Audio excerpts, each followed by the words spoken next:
Então, a ideia para hoje é a gente observar alguns aspectos da globalização e contradições hoje e durante a semana, né? E lembrando vocês que esse assunto da globalização, nós chegamos a introduzir ele no período antes da pandemia.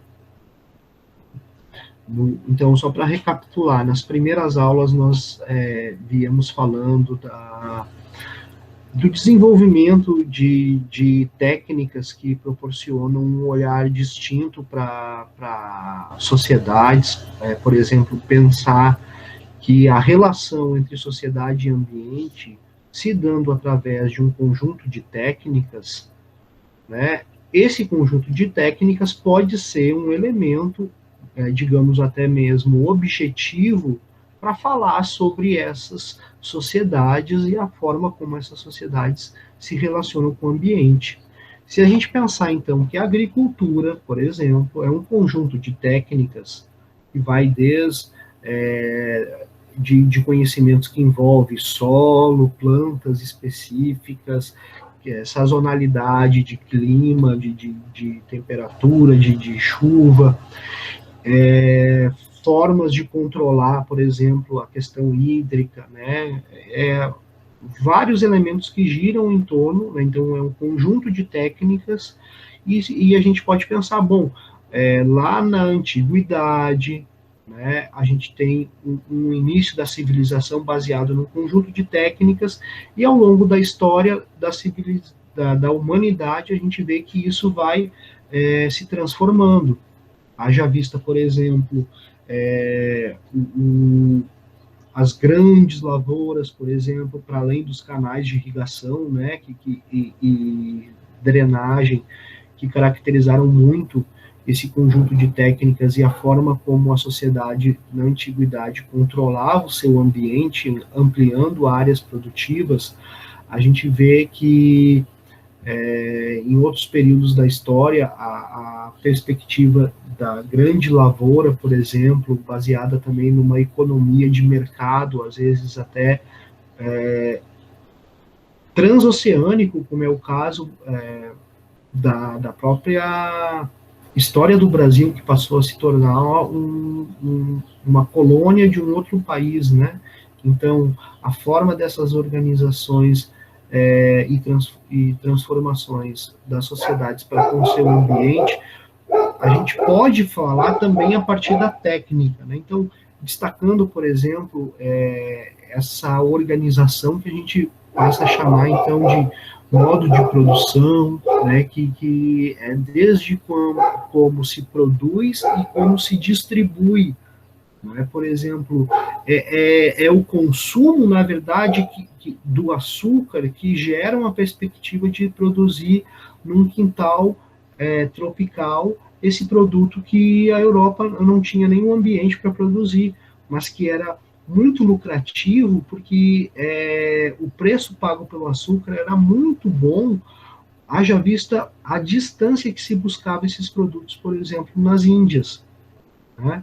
Então, o preço pago era muito bom. Imagina se a gente produzisse ele aqui mais próximo, não é?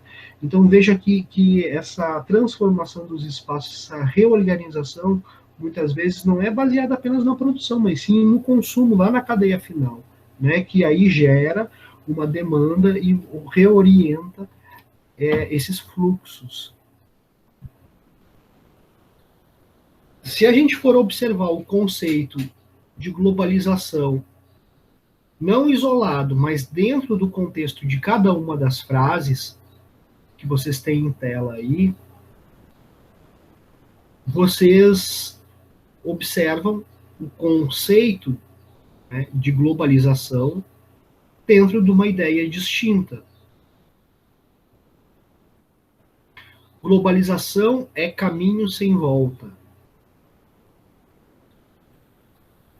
Que ideia a globalização possui, né, dentro desse contexto da frase, em que globalização é um caminho sem volta? É o mesmo do que na sentença seguinte, quando afirma que melhora o índice de globalização no Brasil.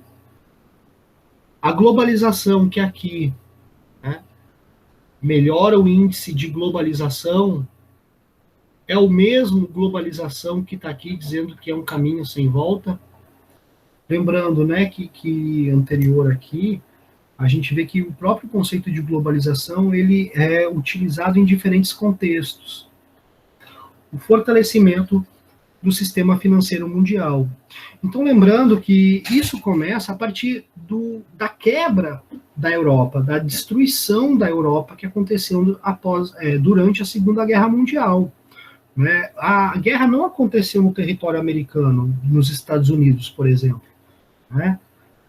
Tá, as bases americanas de Pearl Harbor, né, foram atacadas pelos japoneses, mas a gente está falando de umas ilhas no meio do Pacífico, onde não havia civis, a não ser só militares, né, uma base militar dos Estados Unidos no meio do Pacífico.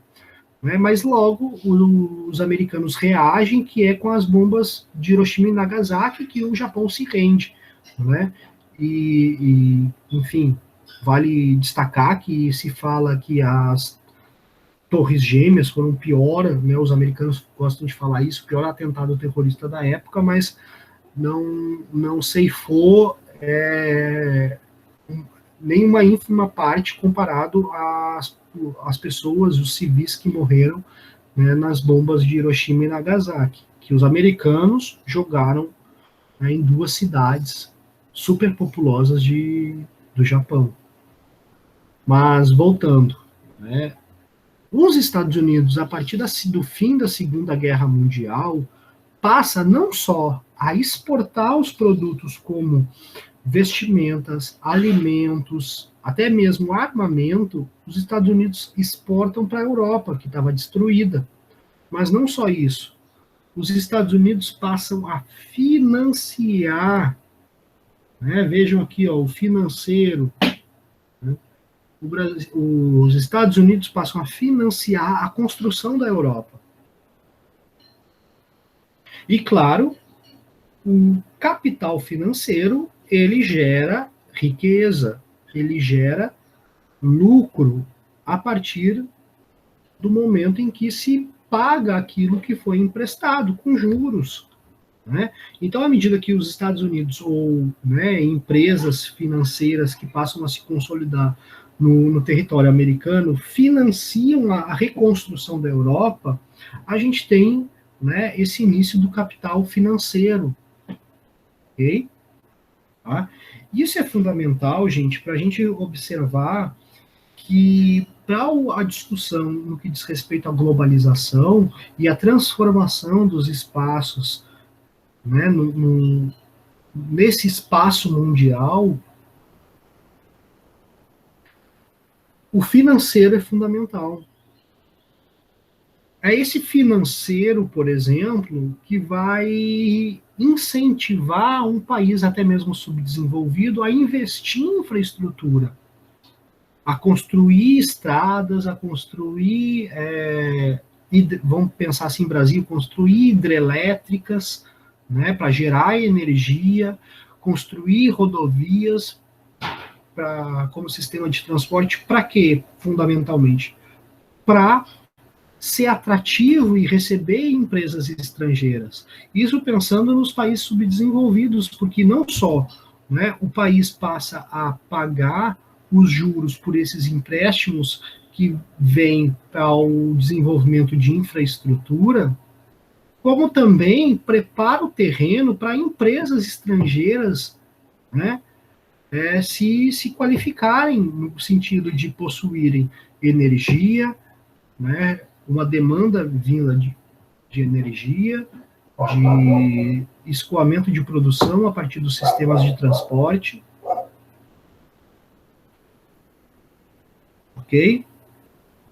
Então, dentro dessa perspectiva, a gente tem esses fundos, né, dentro desse fortalecimento do sistema mundial, a gente tem fundos internacionais que é formado em grande parte por países desenvolvidos que fazem uma caixinha, né, que gera esse fundo, mas que esse fundo existe para financiar o desenvolvimento de lugares até então que não eram desenvolvidos dentro dessa perspectiva de possuir infraestrutura mínima para receber as empresas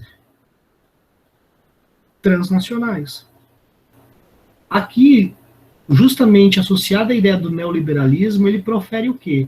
Uma desburocratização do Estado, até mesmo uma proporção aqui, até mesmo de,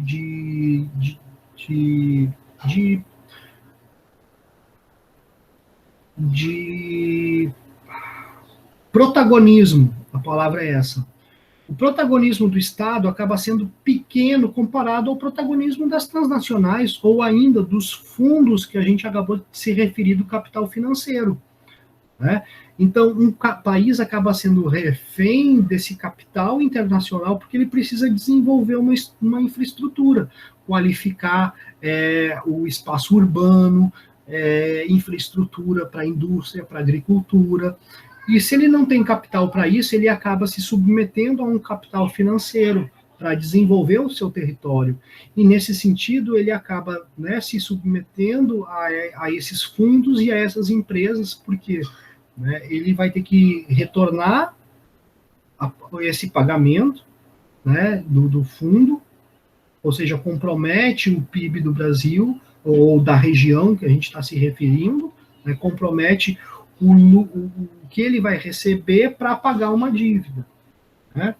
E, para além disso, né, acaba trazendo, se não for planejado isso, não tiver com educação, desenvolvimento de tecnologia, né, no país, na região, acaba abrindo terreno, abrindo espaço para empresas de fora virem e se beneficiar dessa infraestrutura que foi agora implantada. Certo? Então, junto com a desburocratização do Estado, a gente tem a abertura da economia, né, o rompimento das barreiras alfandegárias, né, ou seja, o produto circula livremente, né, sem taxação, ou seja, um produto estrangeiro pode entrar no nosso território sem taxação de importação, ou com uma taxação mínima, e acaba quebrando nossa economia, porque o produto entra barato, né?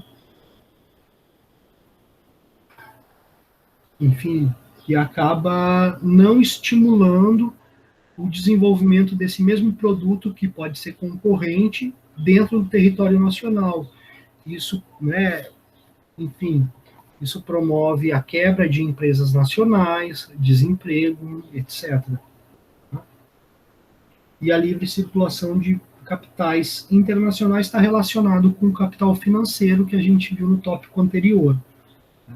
Mas isso daqui, gente, esse cenário, ele passa a existir de forma muito concreta a partir de dois marcos, né, na história que estão ali no rompimento da década de 80 para a década de 90, que é a queda do Muro de Berlim, né, que é o fim do socialismo, a queda do Muro de Berlim, que representa a união das duas Alemanhas, e o fim da União Soviética, quando a União Soviética, né, passa a abrir o seu território para o capitalismo, para essas empresas transnacionais, né, se instalar na União Soviética.